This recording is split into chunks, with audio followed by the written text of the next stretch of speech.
Boa noite, jovens. Que a graça e a paz do Senhor seja com todos, amém? Você aí de trás está me ouvindo bem? Não quero ver ninguém dormindo, senão eu vou chamar pelo nome, viu? Olha só, até. Quem trouxe a sua Bíblia impressa, levante assim, por favor.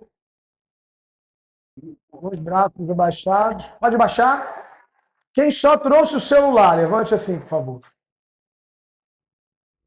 Deixa a misericórdia da sua vida. Não fique aí ligando no WhatsApp, Instagram, TikTok, mas fique atento à palavra de Deus. Opa, trabalhando aí. Enquanto eu vou falando, o Caio vai tentando melhorar minha voz, não é isso, Caio? Obrigado. Eu estou sem óculos aqui, então não consigo ver muito bem os que estão lá para trás, mas eu oro para que Deus fale tremendamente ao seu coração essa noite. Saiba que, como eu disse ali para um grupo de rapazes, no meu coração eu criei muita expectativa para esse retiro aqui. Não apenas porque é no nosso sítio, é um lugar especial para nós, mas porque eu creio de fato, de verdade, que esse retiro será um marco na vida de muitos. Esse retiro será um divisor de águas na vida de muitos. Daqueles que andavam cambaleantes na presença de Deus, daqueles que andavam nem numa vida fria, mas uma vida morna, cumpriam com rituais religiosos, mas não tinham uma vida com Deus. Mas o Senhor vai transformar vidas neste lugar.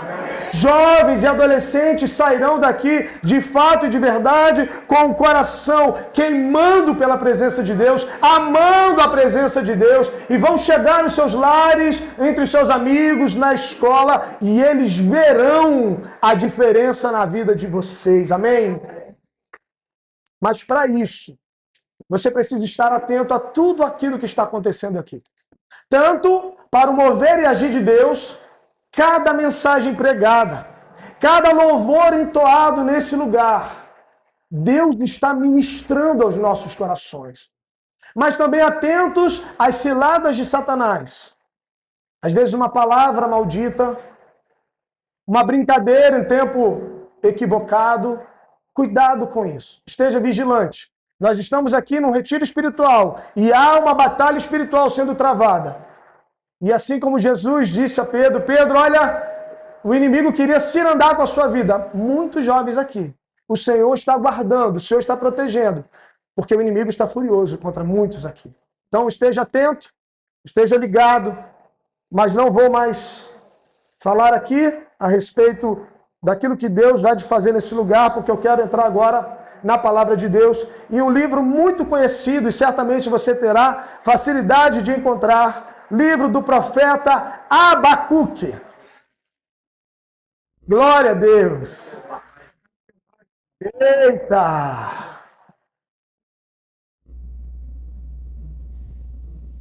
Vou facilitar para você, viu? Antes de Sofonias. Tem Sofonias na sua Bíblia. Depois de Naum. Agora não tem como errar. Né, Giovana? Não tem mais como errar. Depois de Naum, Abacuque.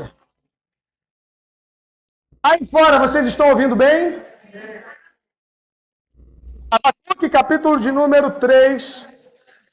E todo esse trabalho que vocês tiveram ou estão tendo para encontrar o livro do profeta Abacuque, para ler apenas meio versículo. Fique de pé, por favor. Abacuque, capítulo de número 3. Tá uma benção, hein, Caio? Tu tá mexendo aí? Tu tá se esforçando? Abacuque, capítulo de número 3, versículo de número 2. E nós faremos a leitura apenas da primeira parte do versículo. E como é apenas uma leitura muito curta, eu farei a leitura, depois você fará a leitura, depois todos juntos faremos. O inimigo está furioso, irmãos. Vamos orar. Estou brincando, viu, Caio? Tu é uma bênção. Diz assim: Senhor, tenho ouvido a tua fama e me sinto alarmado. Aviva a tua obra. Você pode ler?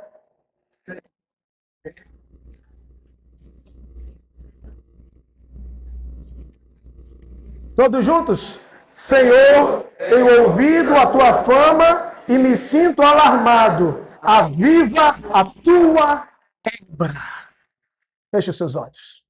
Pai, em nome de Jesus, nós rendemos graças ao Senhor por este dia.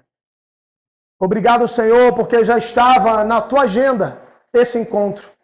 Já estava na tua agenda esse retiro. E o tema proposto, pois não foi escolhido apenas pela liderança da juventude, dos adolescentes, foi o Senhor quem colocou no coração dos teus filhos a urgência da mensagem, a urgência da necessidade de um avivamento, do reacender da chama em nossos corações, de sairmos de uma mornidão, de uma frieza, para uma vida cheia, para uma vida plena do Teu Espírito Santo, de jovens que outrora andavam diante do Senhor, se derramavam na Tua presença, mas hoje estão tão frios, estão vivendo uma vida superficial, mas que nessa noite, mas que nesse retiro, seja um momento, ó Deus, de mudança, seja um momento de transformação, seja um momento de reavivamento, seja um momento, Senhor, onde o Senhor fará nova todas as coisas, seja um momento, Senhor, onde o Senhor há de transformar corações, tirar o coração endurecido pelo pecado, pela rebelião, e vai colocar, Senhor, um coração de carne, um coração pronto para ouvir e obedecer a Tua voz. Pai, em nome de Jesus, sobre a vida daqueles, ó Deus, que nem gostariam de estar aqui, foram obrigados pelos seus pais. Ah, Deus, que haja uma porção especial, que haja um toque do Teu Espírito Santo transformador na vida daquele que nunca te conheceu, mas que vai te conhecer neste lugar, que nunca te viu, mas vai ver o Senhor face a face, que nunca te ouviu, mas o Senhor há de falar no íntimo, no interior, e sairá daqui transbordante da Tua presença. Pai, em nome de Jesus, nós cremos no Teu agir, nós cremos no Teu poder, nós cremos na atuação do Espírito Santo que está neste lugar, passeando no meio da igreja, falando aos jovens. Não permita que ninguém fique de fora deste banquete espiritual que o Senhor está preparando para o Teu povo, Pai. Cada jovem, cada adolescente, do mais moço ao mais velho, do menino e da menina, da moça e do rapaz, que o Senhor transborde, que o Senhor inunde, que o Senhor transforme, que o Senhor venha reavivar a Tua obra. Esse é o nosso clamor, essa é a nossa oração, essa é a expectativa que o Senhor colocou e gerou em nossos corações, em nome de Jesus. Amém. Podem sentar, por favor. Eu quero contextualizar esse versículo que nós acabamos de ler. O profeta Abacuque, ele havia levantado um clamor diante do Senhor, um clamor por causa da injustiça, um clamor por causa da violência, um clamor por causa da opressão que estava acontecendo no povo de Judá. Você pode ver isso no capítulo de número 1. E a resposta de Deus ao profeta Abacuque deixa Abacuque, como ele disse, alarmado, assustado, espantado, porque ele diz que vai usar uma nação para trazer castigo, juízo contra o povo de Judá. Deus usaria os caldeus, os babilônios, para castigar o povo de Judá. E Abacuque fica confuso. Abacuque não entende a resposta de Deus. Ele começa a falar com Deus. Ele diz: Senhor, o Senhor vai usar uma nação que não te conhece. O Senhor vai usar uma nação mais ímpia do que nós para nos castigar, para nos corrigir, para nos disciplinar. Isso não faz sentido nenhum. Mas Deus já tinha dado o seu veredito e a sua palavra. E diante da resposta de Deus, o profeta vai dizer: Senhor, tenho ouvido a tua fama e me sinto alarmado. Aviva a tua obra. O que começa já a me chamar a atenção no início desse texto que nós vamos meditar nessa noite é que estava tudo um caos. Tudo estava fora do lugar. O profeta estava vendo violência, o profeta estava vendo opressão, o profeta estava vendo injustiça por todo lado. E diante da violência, ele não pede refúgio. Diante da opressão, ele não pede justiça. Diante do caos e do iminente ataque do inimigo, ele não pede a morte deles. Uma coisa ele pede, que é... Eita, glória, vocês estão ligados, aleluia, hein? O que é que ele pede? Todos podem dizer? Como é que está a tua vida? Porque talvez a tua vida esteja como o povo de Judá, um caos. Iniquidade por todo lado. Impiedade por todo lado. Talvez imoralidade por todo lado. Alguns estão pedindo libertação, outros estão pedindo cura, quando na verdade nós deveríamos pedir: Senhor, aviva a tua obra em mim. Por isso eu louvei a Deus pela vida do Besouro, pela vida do Jota, quando me falaram desse tema. Porque diante da frieza e diante da mornidão que temos enfrentado em nossos dias, o que nos resta é clamar a Deus: aviva a tua obra. Mas eu queria perguntar algo para você também. O que significa a palavra avivar? Você já parou para pensar? Qual o significado da palavra avivar dita pelo profeta? No Antigo Testamento, esse verbo hebraico tem um significado primário, que é despertar, que é manter vivo. Já no Novo Testamento, algumas palavras se assemelham a essa palavra avivamento, que significa reacender uma chama que se apaga lentamente. E eu ouvi ontem alguns falando sobre isso nos estudos. Cadê o Arthur? Arthur? Tá aí fora? Tá dormindo? Acorda, ele desperta, tu que dormes. Louvei a Deus pela vida do Arthur, pastor, estava ali liderando, conduzindo um grupo de estudo de alguns adolescentes, e com muita autoridade ele falava ali sobre o estudo proposto, e alguns adolescentes participando, porque é exatamente isso que acontece com a nossa vida espiritual. A chama ela não se apaga de um dia para o outro, é um processo lento. Nós deixamos de fazer as coisas que precisávamos fazer, nós deixamos de orar como oramos outrora, nós deixamos de meditar na palavra como meditávamos outrora, deixamos até de congregar. Os jovens vão se reunir, não, mas eu tenho coisas a fazer. Os adolescentes vão se reunir, mas não tenho como ir hoje. E aí a chama vai se apagando lentamente. Mas falar de avivamento em nossos dias traz para muitos de nós confusão. Por vezes, nós não entendemos o significado de avivamento. Portanto, nós precisamos olhar para a palavra de Deus e entender o que significa de fato e de verdade um avivamento. Mas antes de falar o que significa, nós precisamos pensar o que não significa. E eu trouxe alguns pontos para você. O que não significa avivamento? Avivamento não é um programa agendado pela igreja. Talvez você já tenha passado em alguma igreja e tenha visto assim uma faixa bem grande na porta dizendo: dia 5 de março, às 18h30, venha para a grande noite do avivamento. Amados irmãos, a igreja não agenda o avivamento. Porque a igreja não é responsável pelo avivamento. Avivamento não é uma ação nossa. Avivamento é uma ação exclusiva de Deus. É obra do Espírito Santo. O que nós fazemos então? Nós preparamos, nós promovemos o caminho para o avivamento. É o que nós estamos fazendo neste lugar. Quando dobramos os nossos joelhos, quando levantamos as nossas mãos e clamamos a Deus: aviva a tua obra em nós. O avivamento, amados irmãos, é um ato soberano de Deus, mas não anula a responsabilidade humana, a responsabilidade da igreja. É por isso que nós precisamos continuar clamando: Senhor, aviva a tua obra em mim. Você pode dizer isso? Senhor.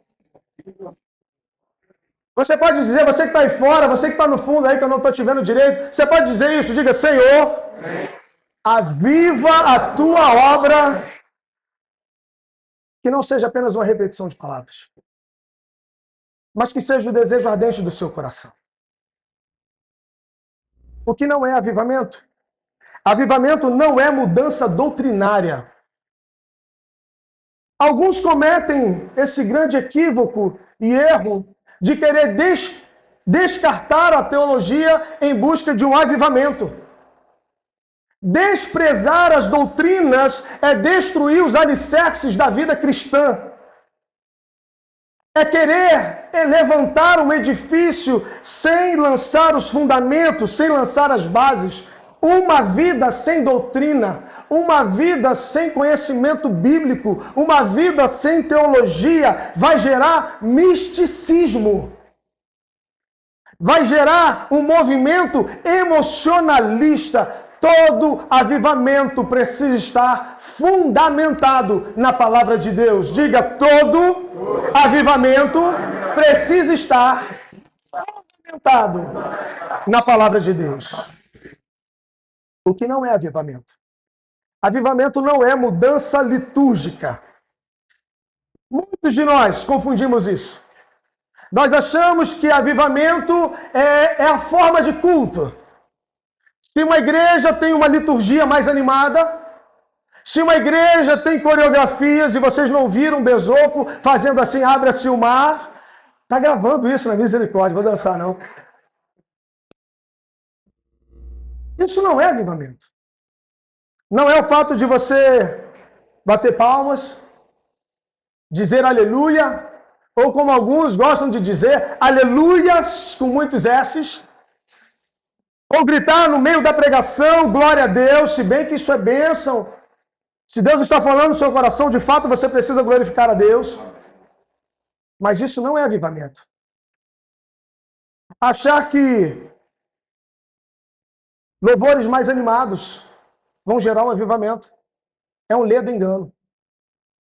Porque os louvores que cantamos e que são cristocêntricos e a palavra de Deus cantada, se isso não gerar em nós mudança de vida, se isso não gerar em nós mudança de comportamento, se isso não produzir em nós quebrantamento, se isso não nos levar a uma vida mais santa, se isso não nos levar a uma vida mais obediente a Deus, isso não tem nenhum valor.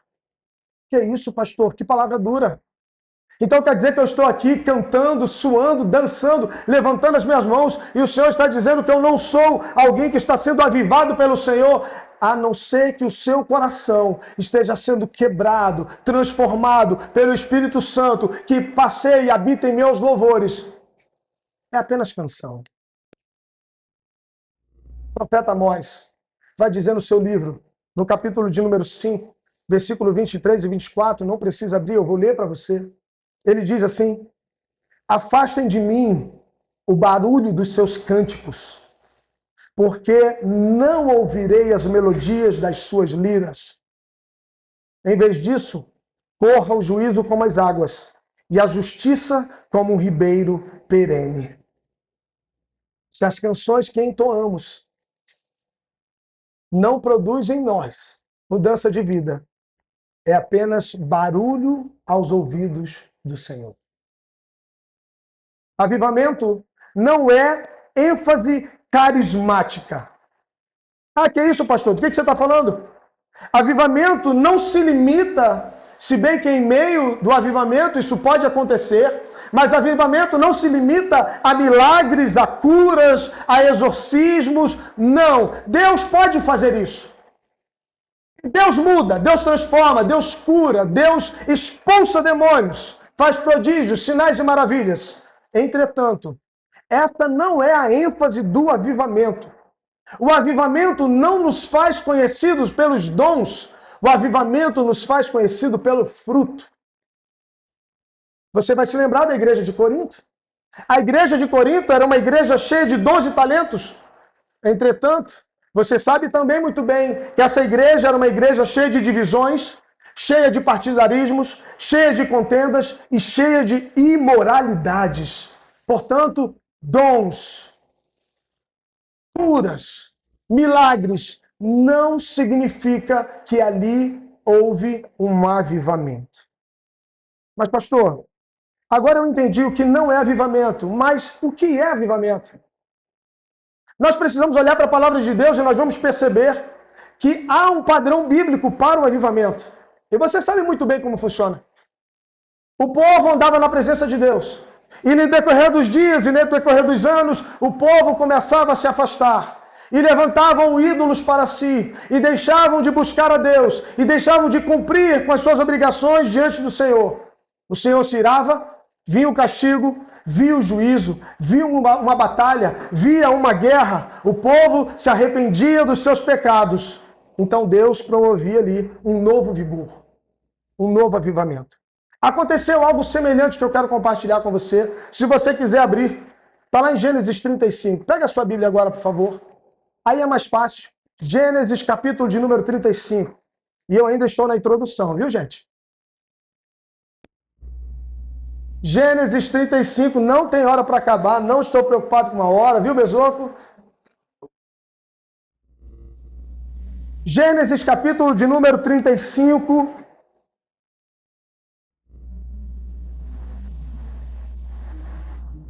Todos acharam, amém? Versículo de número 1. Vou ler até o 10, mas eu vou pular alguns versículos para a gente ganhar tempo. Diz assim: Deus disse a Jacó: levante-se, vá para Betel e habite ali. Faça ali um altar ao Deus que lhe apareceu quando você fugia do seu irmão Esaú. Então Jacó disse à sua família e a todos os que estavam com ele: joguem fora os deuses estranhos que há no meio de vocês. Purifiquem-se e troquem de roupa. Vamos nos preparar e ir para Betel. Farei ali um altar ao Deus que me respondeu no dia da minha angústia e me acompanhou no caminho por onde andei. Então deram a Jacó todos os deuses estranhos que tinham em mãos e as argolas que lhe pendiam das orelhas. Vou pular agora, lá para o versículo de número 10.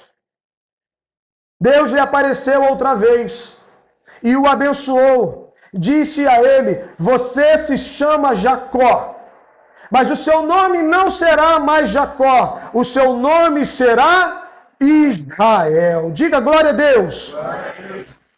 Perceba o que estava acontecendo aqui. Deus aparece a Jacó.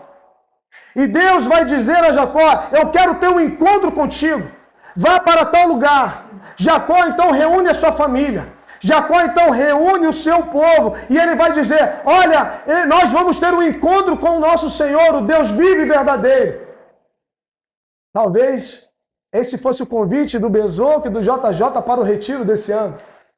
Vamos participar do retiro, nós vamos lá ter um encontro com Deus. E aí eles começam a dizer: joguem fora os deuses estranhos que há no meio de vocês, purifiquem-se e troquem de roupa. Mas pastor, eu não tenho um ídolo no lar. Mas pastor, eu não tenho nenhuma peça de gesso, de madeira que eu adore. Mas talvez você tenha feito da sua própria vida um ídolo diante do Senhor. Você se colocou no lugar de Deus e você está vivendo a sua vida conforme lhe apraz, e agora você não ouve mais a voz de Deus, você não quer mais obedecer a Deus, porque você quer viver segundo os seus desejos e vontades, e você não abre mão mais da vida de pecado, e Deus está marcando um encontro com você, está dizendo para você esta noite: jogue fora os deuses estranhos, jogue fora os ídolos que você está levantando. Não necessariamente é um pedaço de madeira. Às vezes nós falamos de ídolos e a gente já pensa em alguém se curvando debaixo de uma imagem. Não! Por vezes nós fazemos de nós mesmos os nossos ídolos. Tiramos Deus do lugar de onde ele deveria estar, do trono, reinando sobre a nossa vida. E nós nos colocamos como reis, como donos de nós mesmos e vivemos segundo a nossa vontade. Isso é um ídolo. E Deus marcou um encontro com você. E por que ele marcou um encontro com você? Porque ele quer fazer o mesmo que fez com Jacó. Eu não sei se você percebeu nesse texto, Porque ele vai dizer assim lá no versículo de número 10: você se chama Jacó. E nós sabemos o significado do nome de Jacó: usurpador, enganador. Mas Deus deu a ele um novo nome. Deus agora o chamaria de Israel. E dentre tantos significados, como alguém que lutou com Deus, Israel também significa príncipe de Deus. Talvez você chegou aqui para o encontro com o Senhor marcado com o seu passado, marcado com a sua história, marcado pelo caminho que você andou, e Deus está dizendo: não, você não vai ser carimbado com essa história, você não vai ser marcado com essa história. Eu vou te dar um novo nome, eu vou te dar uma nova vida, eu vou ressignificar a sua história. É isso que Deus quer fazer conosco neste lugar. Deus quer que a gente abandone os falsos deuses, os ídolos. Deus quer nos dar um novo nome. Deus quer fazer de nós pessoas nascidas de novo, cheias do Espírito Santo de Deus, para viver agora, segundo a vontade de Deus, glorificando ao Senhor em todo o tempo, vivendo de modo digno do Evangelho. Esse é o nosso chamado, e esse chamado não é para A nem para B, esse chamado é para cada um que veio para cá. Essa mensagem não é para quem ficou no Rio de Janeiro. Essa mensagem não é para quem decidiu curtir o carnaval. Essa mensagem é para você. Deus quer te dar uma nova vida. Deus quer escrever um novo nome, porque você não vai ficar marcado pelo que você foi, porque Ele vai te dar uma nova história. Foi isso que Ele fez com Jacó. Então perceba, avivamento trata de mudança de vida. Avivamento trata de alguém que andava longe de Deus, que viveu longe de Deus, numa frieza espiritual, numa mornidão, mas agora pode experimentar algo novo no Senhor. E, amados irmãos, há uma convicção no meu coração tão grande, que é o desejo de Deus avivar a sua igreja. Há uma convicção no meu coração tão grande que o desejo de Deus é avivar este grupo de jovens e adolescentes. E nós vamos chegar lá na freguesia, Pastor Roberto, e nós vamos incendiar o povo de Deus naquele lugar. Eu tenho uma convicção tão grande no meu coração. Pare para pensar comigo. Faz algum sentido o Senhor enviar o seu Filho, fazê-lo esvaziar da sua glória, tomar forma humana, andar entre nós pecadores, fazendo todo tipo de prodígios e sinais, curando, cuidando de pessoas, ser traído, ser pendurado no madeiro, fazê-lo maldito em nosso lugar, sofrendo toda sorte de humilhação e de opressão, para nós vivermos uma vida rasa, para nós vivermos uma vida superficial, para nós vivermos uma vida morna. Não faz sentido. Deus entregou o seu Filho para que tenhamos uma vida cheios da sua presença. Deus nos chamou para glorificar a este Filho, a Jesus Cristo. Você já pensou o tamanho do privilégio e da responsabilidade que nós temos? Dentre uma multidão, Deus escolheu você. Dentre vários jovens e adolescentes, não apenas na nossa cidade, mas em nosso país, quiçá no mundo inteiro, Deus te chamou, Deus te resgatou, Deus te trouxe para esse lugar, porque Ele quer te fazer um instrumento valioso, poderoso em suas mãos. Você já pensou nisso? Qual é o propósito das nossas vidas? Qual é o propósito da sua vida? Porque dentre tantos, entre os seus amigos na escola, Deus escolheu você. Porque dentre tantos no seu trabalho, Deus te pinçou, Deus te tirou de um tremedal de lama, e Ele te chamou pelo nome, e agora Ele te chama de filho, Ele te chama de amigo, e te enviou. Você já pensou por quê? Porque Ele quer te usar. Deus quer te usar de maneira graciosa, de maneira poderosa. As pessoas precisam ver em você e sentir através da sua vida o bom perfume de Cristo. Mas para isso acontecer, não podemos estar frios nem mornos. Precisamos estar cheios da presença de Deus.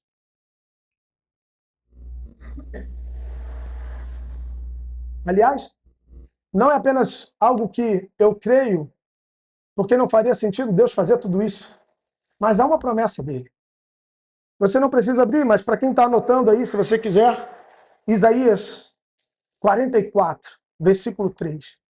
O Senhor vai dizer assim: pois derramarei água na terra sedenta e torrentes na terra seca. Derramarei meu espírito sobre a sua prole e minha bênção sobre os seus descendentes. Amados irmãos, é promessa de Deus derramar do seu Espírito Santo sobre nós. É promessa de Deus fazer de uma terra seca torrentes de águas vivas. Mas a pergunta é: por que é que nós não experimentamos isso? Se é promessa de Deus, se é desejo de Deus que vivamos cheios da sua presença, se é desejo de Deus que vivamos com o coração ardendo, queimando pela presença de Deus, por que é que nós não vivemos isso? Porque eu bem sei, fizeram uma pesquisa entre os seus grupos e pediram que cada um fizesse um autoexame. E a grande maioria disse o quê? Estar... Vocês estão com medo de falar só porque o pastor Roberto está aqui, gente? A grande maioria disse que estava o quê?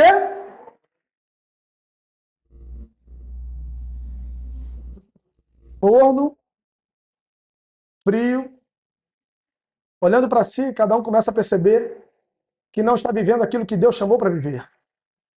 Por quê?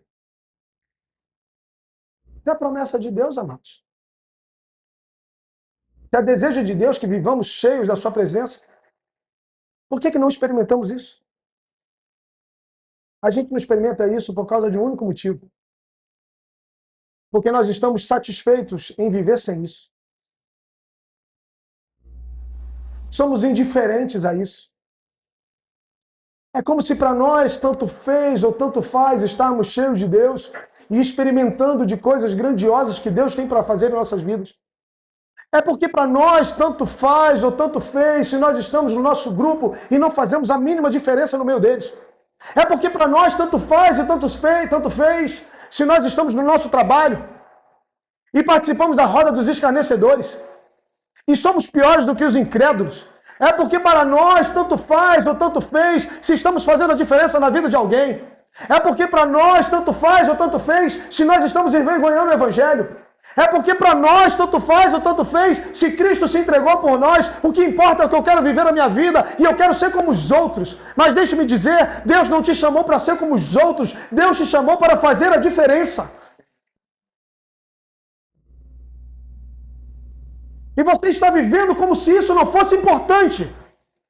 Porque você está se deleitando nos prazeres carnais. Mas não é isso que Deus tem para você. Se nós queremos reacender a chama espiritual, nós precisamos clamar. Todo despertar é precedido de grande clamor. Você concorda com isso? Todos concordam com isso? Levanta a mão assim. Não, calma aí, abaixa a mão. Levanta a mão quem não concorda. Levanta a mão quem concorda aí. Todo mundo que concorda com isso. Levanta a mão. Se você levantar, eu vou achar que você não concorda. Glória a Deus. Pode baixar. Se você concorda que todo avivamento é precedido de um grande clamor, de um derramar, de se humilhar, de buscar, de chorar, eu quero perguntar para você, qual foi a última vez que você pediu por um avivamento na sua vida?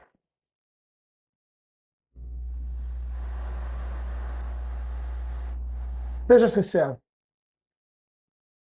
Eu não estou dizendo de ontem ou de sexta, porque vocês já estão aqui nesse ambiente espiritual, clamando e pedindo. Não estou dizendo. Eu estou dizendo até mesmo na quinta-feira, antes de entrar no ônibus.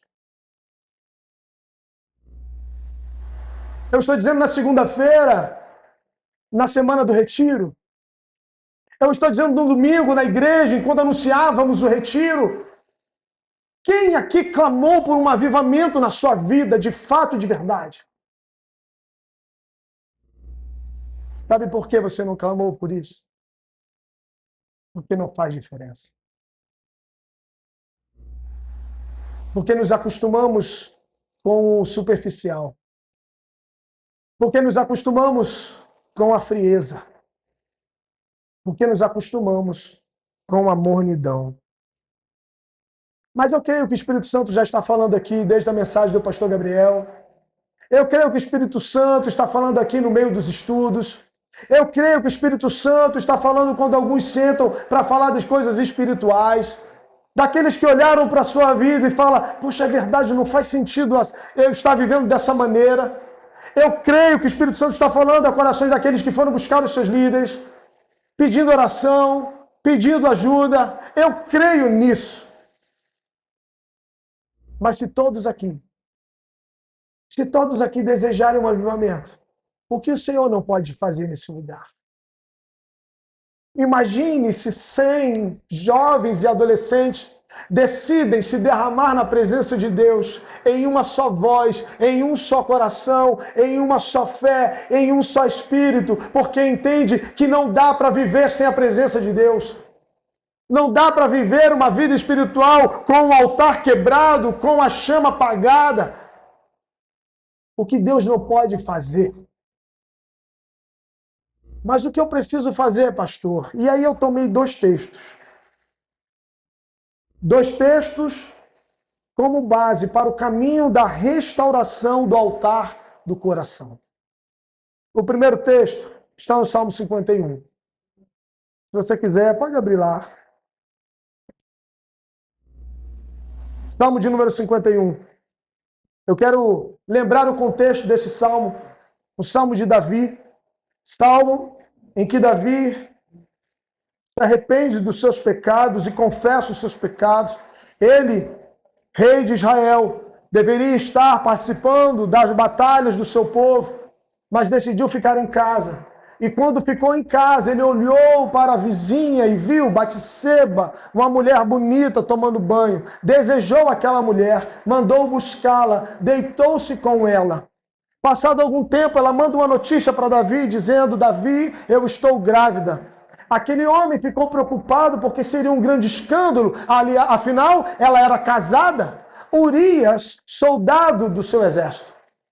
E aquele homem, não sabendo o que fazer, começa a buscar uma estratégia. Ele já sei, manda chamar Urias. Urias vem, ele diz, Urias, como é que está lá a batalha? Como está o comandante? Ah, tudo bem, come aqui comigo, depois vai para casa, encontre-se com a sua mulher.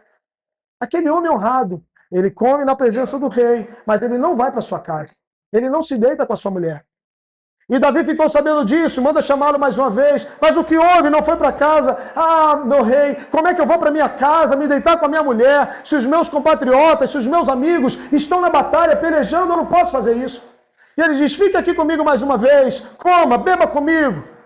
Depois vá para casa. E aquele homem não vai para casa.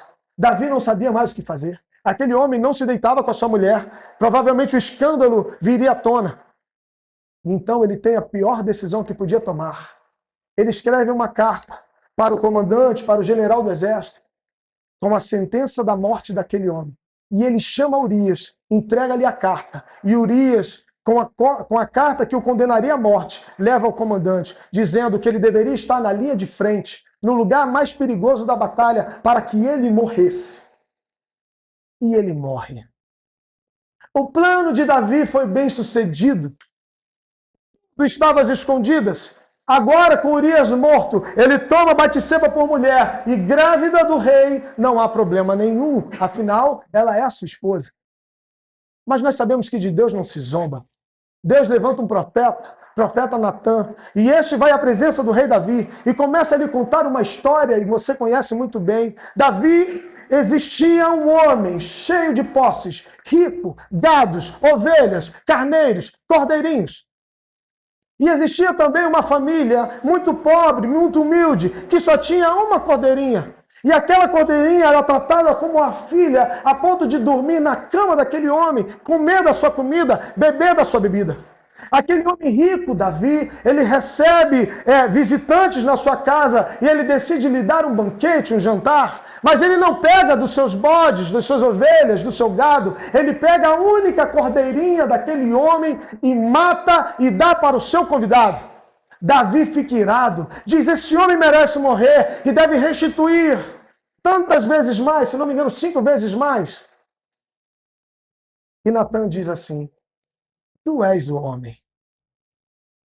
Então ele escreve o Salmo de número 51.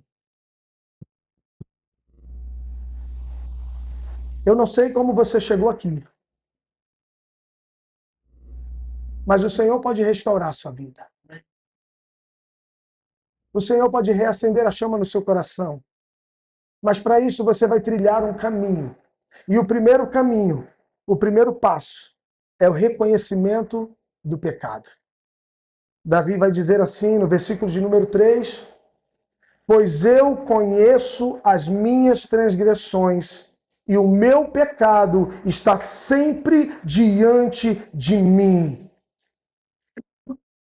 Não há restauração enquanto não reconhecermos os nossos pecados. Você sabe onde tem errado. Você sabe onde você tem entristecido o Espírito Santo. Você sabe onde tem desonrado a Deus. Você sabe, porque assim como Davi, os pecados estão sempre diante de nós. E nós precisamos parar de culpar os outros pelos nossos erros. Nós precisamos parar de jogar a culpa no outro por causa das nossas falhas. Nós precisamos ser honestos. Nós precisamos parar com essa autojustificação.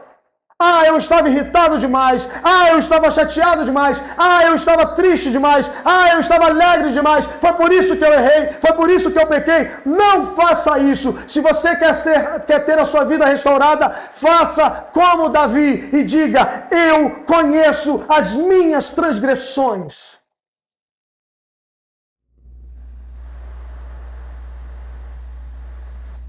Segundo passo. Confesse que todo pecado é contra o Senhor. Todo pecado ofende a Deus.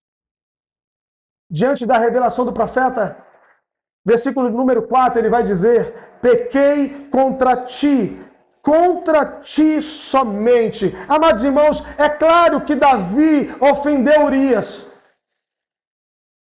Pecou contra aquele homem, causou-lhe a morte, assassinato. Não matarás. Ele sabia muito bem, ele conhecia as leis de Deus. É claro que aquele homem pecou contra Batseba. Não adulterarás. Não tomarás para ti a mulher do teu próximo. Mas ele sabia que todo pecado ofendia a santidade de Deus. Mas por que contra Deus? Porque toda ofensa é uma ofensa contra o nosso Senhor.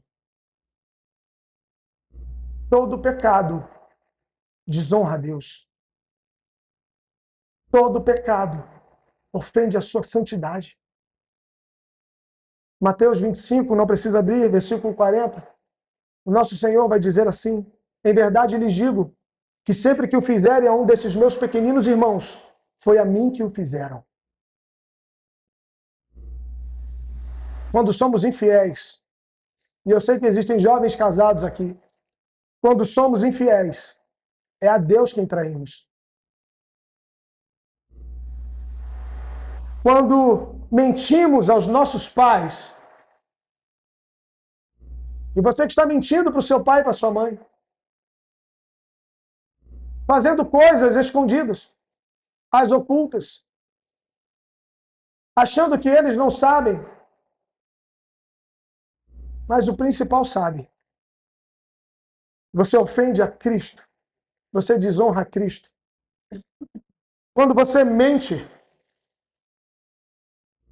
quando você calunia, quando você maldiz, é o Espírito Santo que você entristece. Portanto, saiba que toda ofensa, que todo pecado é contra o Senhor. Terceiro passo para uma vida de restauração é reconhecer que a nossa natureza é essencialmente má.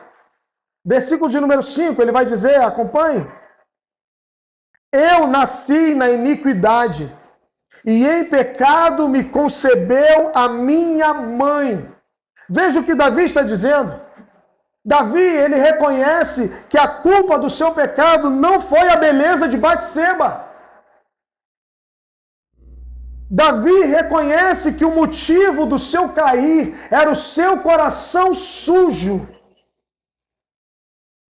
O seu coração que estava corrompido, quebrado.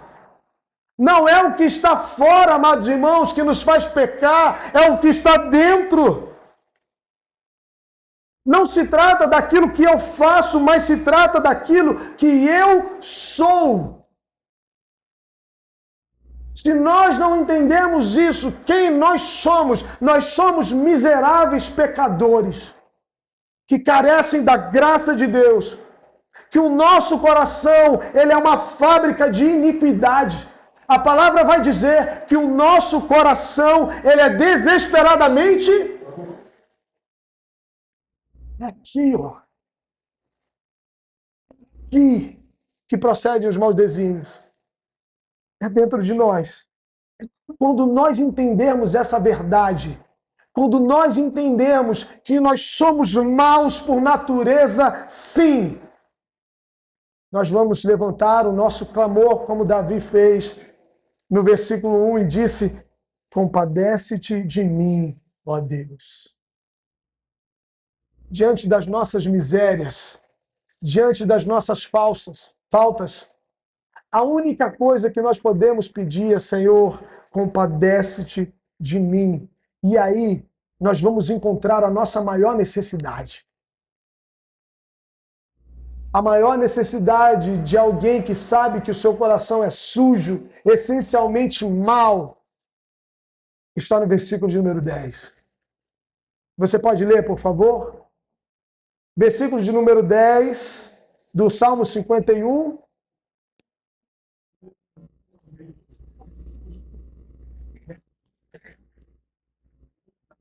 Somente até aí.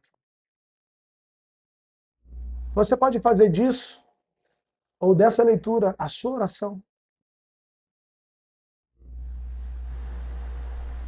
Você pode falar assim para o Senhor: Senhor, cria em mim um coração puro e renova dentro de mim um espírito inabalável. Não de alguém que vive cheio de altos e baixos, de ânimo dobre.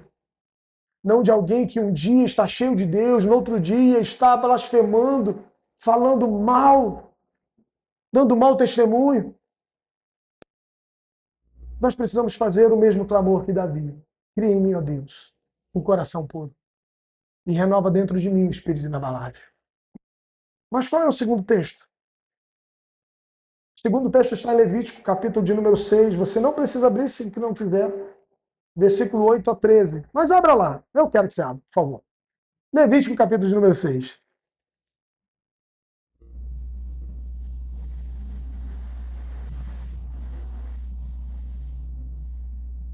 Eu já estou quase terminando a mensagem, não se preocupe. Não se distrai agora, por favor. Gênesis, Êxodos, Levítico.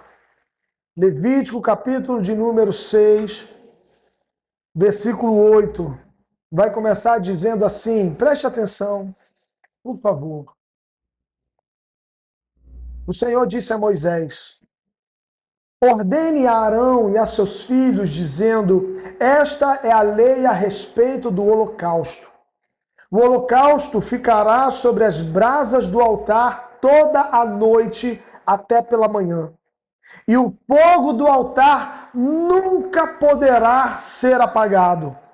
O sacerdote vestirá sua túnica de linho e os calções de linho sobre a pele nua, e levantará a cinza, quando o fogo houver consumido o holocausto sobre o altar, e a colocará ao lado do altar.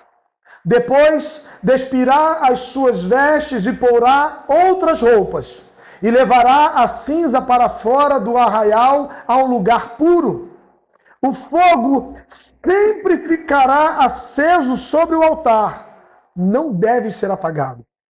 O sacerdote acenderá lenha no altar cada manhã, e sobre ele porá em ordem o holocausto, e sobre ele queimará a gordura das ofertas pacíficas.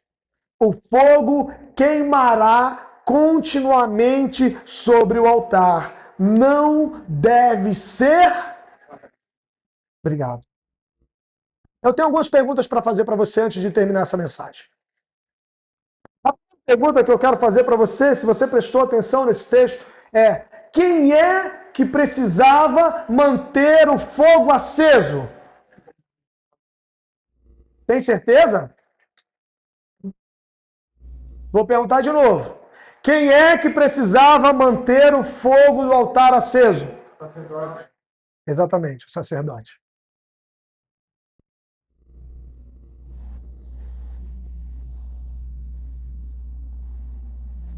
Deixa eu me perguntar. Você sabe quem você é? Pastor, você está falando de um texto lá no Antigo Testamento. Você está falando de Levítico.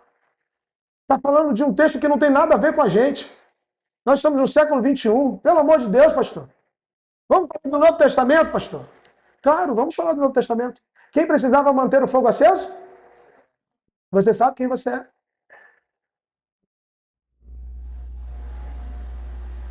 Se você não sabe quem você é, você precisa saber esta noite. Porque você foi separado pelo Senhor. 1 Pedro 2,9, não precisa abrir, todos nós conhecemos muito bem. Vocês, porém, são geração, sacerdócio, nação, povo. Quem é você? Quem é você? Quem é você? De quem? De um rei. Você é sacerdote de um rei. Samuel, você é o sacerdote de um rei. Creia nisso. Viva como tal. Bia, você é uma sacerdotisa do rei. Vocês são sacerdotes do rei. Todos nós fomos comprados. Ele nos fez geração eleita, raça eleita. Você tem um selo. Você tem uma marca que diz que você tem um dono. Você é propriedade exclusiva de Deus. Viva como tal. Quem precisava manter acesa a chama? Quem é você? Quem tem a obrigação de manter essa chama acesa? É você. É você. Você precisa manter essa chama acesa.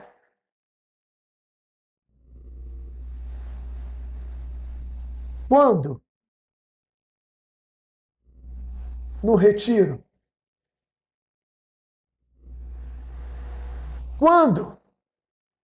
Aos domingos.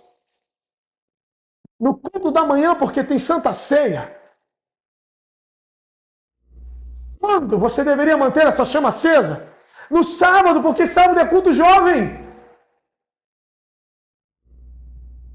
Quando vocês devem manter essa chama acesa? Sempre quando? Quando? Todos os dias. Todos os dias, todos os dias eu me lanço na presença de Deus. Todos os dias eu choro na presença de Deus. Todos os dias eu me derramo na presença de Deus. Todos os dias eu paro a minha agenda lotada de TikTok, de Instagram, de Reels e de mais bate-papo e de Discord e de jogos e de resenhas. Eu paro a minha agenda lotada porque eu sou sacerdócio real. Eu tenho um compromisso com Deus e eu preciso acender a chama toda manhã. Toda manhã.